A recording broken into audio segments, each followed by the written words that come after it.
5 signes qui montrent que vous allez réussir votre vie personnelle et professionnelle. Hey. D'accord, très important.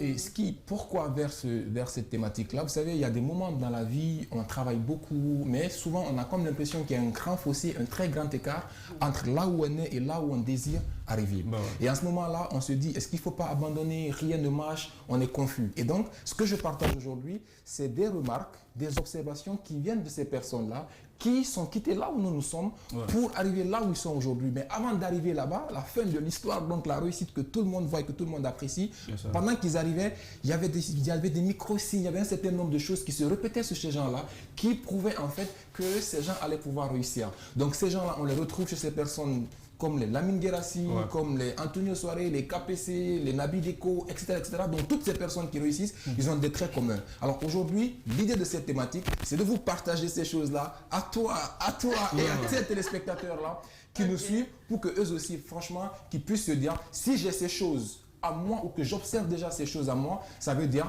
que je suis dans la prédisposition mentale, je suis la personne appropriée pour le succès auquel j'aspire. Et si vous ne reconnaissez pas ces choses en vous, c'est pas grave. Notez-les et travaillez-y. Et avec de l'entraînement, comme on le dit souvent, et avec la répétition, en étant focus dessus, on finira par pouvoir s'en sortir.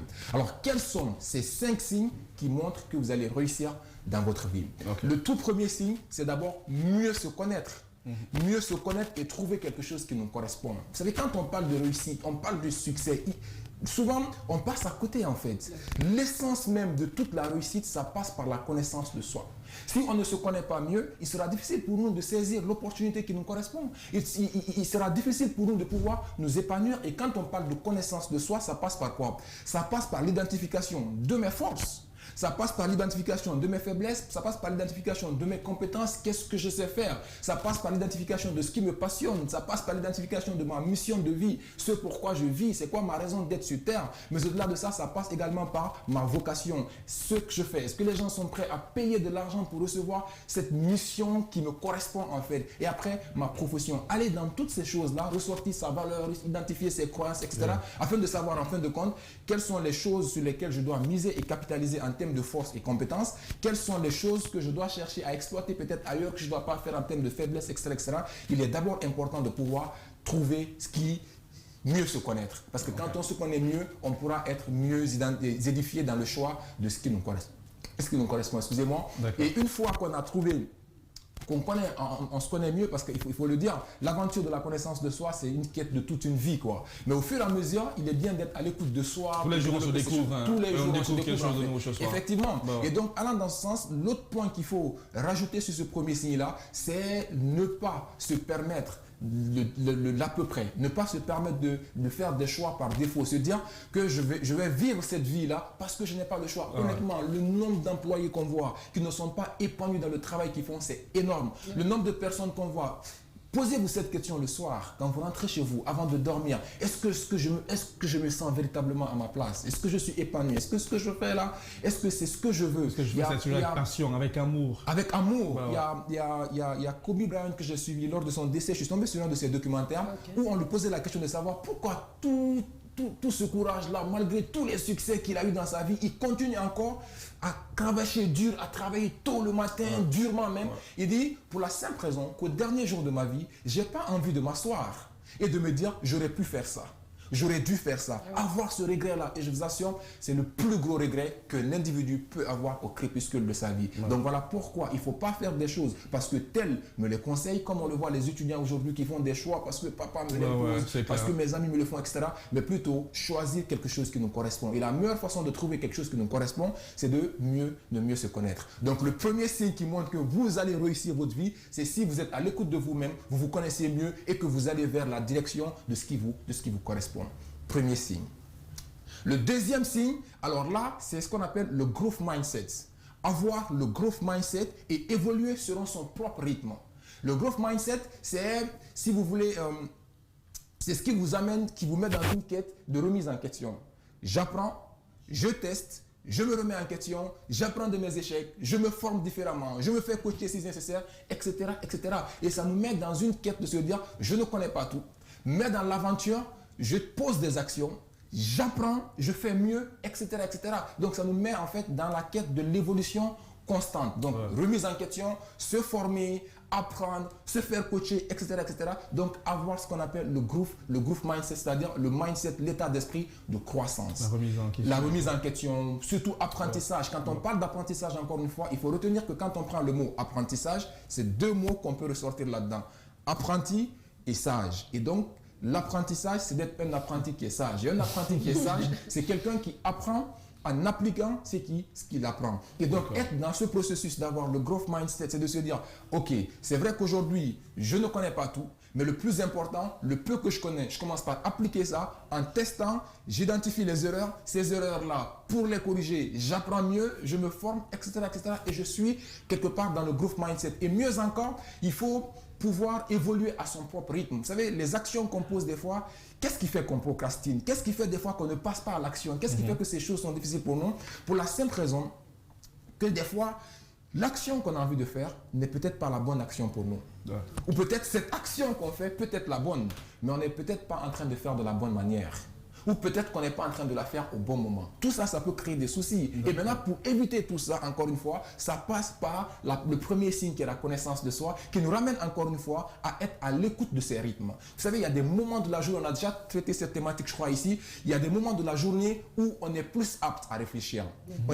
On est distrait, on ne peut plus rien faire que la distraction. À ce moment-là, il ne faut plus rien faire, il faut te laisser aller, repose-toi, amuse-toi, etc. Il y a des moments de la journée où on est plus apte à se former, à lire, à être dans la créativité. Donc, il faut être à l'écoute de soi pour identifier ces choses-là et savoir désormais quel jour de la semaine et à quelle heure, à partir de quel moment je suis plus prédisposé, je suis plus apte à faire ça. Et surtout, la chose la plus importante, ce n'est pas faire des choses parce que l'autre l'a fait ou parce que lui, il a fait comme ça. D'ailleurs, il faut retenir que l'histoire ne se réécrit jamais de la même manière. Chacun a sa façon de pouvoir avancer dans sa vie. Donc, deuxième signe, avoir le growth mindset, c'est-à-dire le mindset de croissance, mais au-delà de ça, évoluer à son propre rythme. Troisième signe, c'est la patience dans l'action.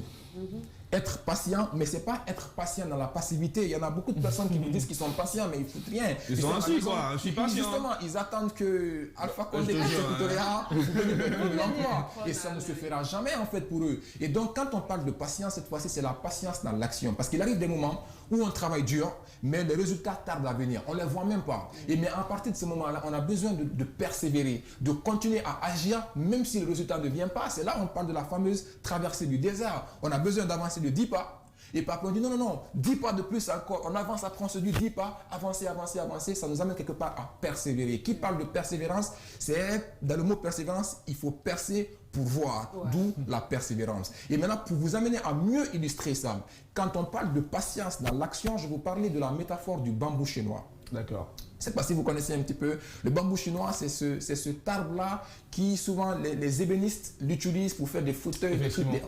Effectivement. Et ces bambous-là sont très, on les voit beaucoup du côté de Kidia, même au niveau de la voile de la marée et tout. Il y a beaucoup de bambous là-bas de ce côté-là. Effectivement, et je pense que c'est ce que la régie met comme ça à l'écran. Et quand on prend ce bambou chinois-là, quelle est la métaphore? Quelle est la chose la plus importante là-dedans? Vous savez, c'est cet arbre-là. En Asie, ils ont cette particularité.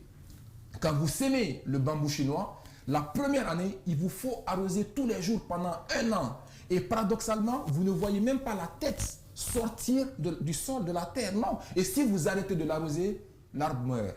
Wow. Et il faut 1 an, jour pour jour, sans cesser d'arroser pour que ça pousse. 1 an ne suffit pas. Il faut une 2e année.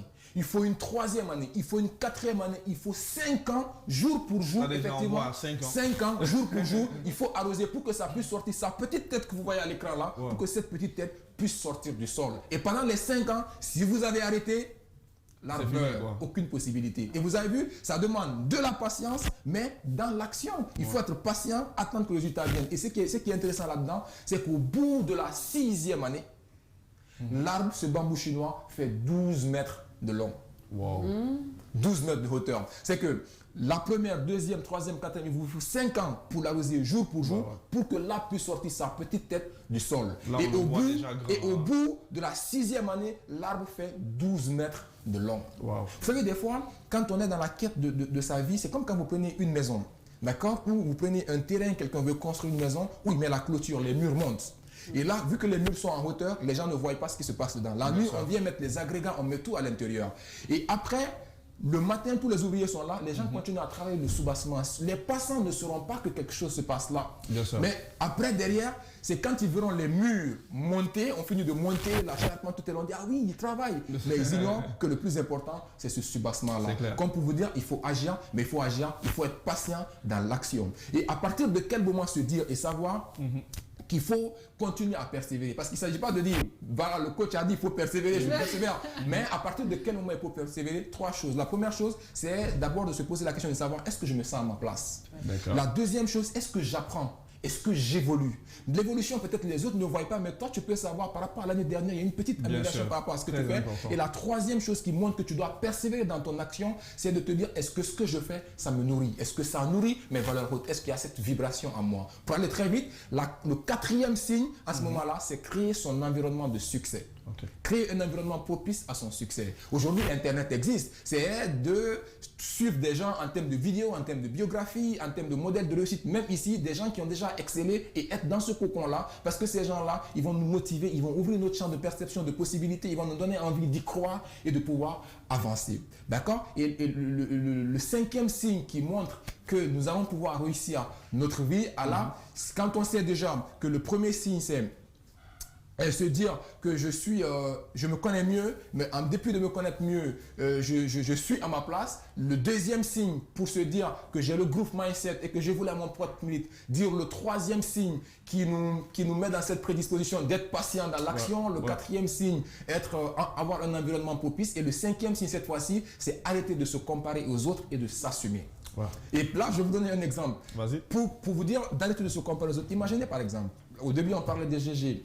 Moi, j'arrive dans les GG et que je suis à mon 2e passage, je crois, et que les gens qui sont là tout de suite, j'ai envie de faire forcément avoir le même niveau de maîtrise que ces gens-là. Pendant qu'il y en a des gens qui ont fait 5 ans, 10 ans, qui ont plusieurs fois fait. Et si moi je dis d'avoir forcément le même niveau de résultat que ces gens-là, je suis frustré, je souffre. À la limite, si je dois me comparer à ces gens-là, c'est de me dire, quand ils étaient à leur premier passage, quand ils étaient à leur 2e passage, par rapport à mon 2e passage, où j'en suis. Mais là où il faut savoir se comparer à ces gens-là, c'est de dire quelque part, si j'apprécie quelque chose, c'est ces gens-là, c'est pas parce qu'ils le font mieux, c'est parce que ce que j'apprécie chez les gens-là, j'ai ça en moi. Et donc, si je m'entraîne plus, si je répète, je me remets en question, je travaille plus, je travaille toutes ces choses-là, je ne peux pas ne pas atteindre leur niveau ou dépasser leur niveau. C'est une évidence totale. Donc, quelque part, arrêtez de vous comparer aux autres parce qu'en fait, ton chapitre 1 n'est pas forcément égal au chapitre 200 des autres. C'est clair. Ton chapitre 1 n'est pas forcément égal au chapitre 200 de l'autre.